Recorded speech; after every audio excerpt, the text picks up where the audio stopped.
जाती हूँ तो देखती हूँ कि सब लोग मूर्ति पूजा करते हैं, परंतु यह करना ठीक नहीं, क्योंकि राम और कृष्ण भी हम जैसे मनुष्य थे, वे भी कभी पूजा नहीं करते थे। पूजा का मतलब हमें भी उनकी तरह अच्छे अच्छे काम करने चाहिए, तभी हमारी सच्ची पूजा होगी। हमारे पूर्वज आर्य थे, वे हमेशा यज्ञ पढ़ते थे, क्योंकि यज्ञ पढ़ने से हमारा वातावरण शुद्ध पवित्र बन जाता है। यज्ञ इन दो अक्षरों के छोटे से शब्द में जादू भरा है।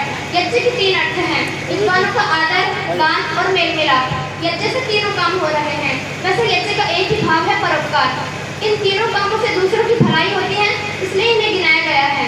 यज्ञ का एक अर्थ हवन भी है।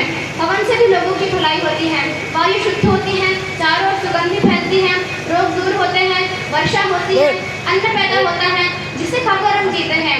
स्वामी दयानंद जी ने इसलिए ही घर घर में यज्ञ का प्रचार किया, जिसमें वेद मंत्र भी पढ़े जाते हैं। लेकिन आज तो मंदिरों में 40 आदि पढ़ी जाती है, ये सब पढ़ना ठीक नहीं।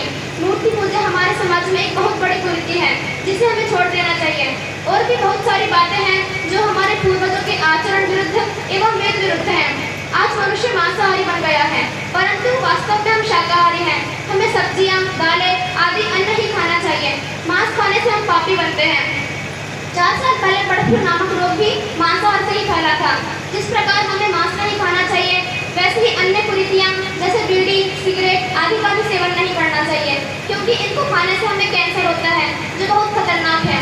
इसलिए हमें वेद तथा वैदिक संस्कृति को विश्व में फैलाकर इन कुरीतियों से समाज को बचाना है और दयानंद का संदेश विश्व के कोने कोने में सुनाना है। यही हमारा कर्तव्य है। हम राम, कृष्ण, वशिष्ठ, दयानंद की संतान हैं। इस युग में आकर दयानंद ने हमारा वास्तविक नाम बताया। उन्होंने कहा कि तुम आर्यों की संतान हो। वे भी सच्चे आर्य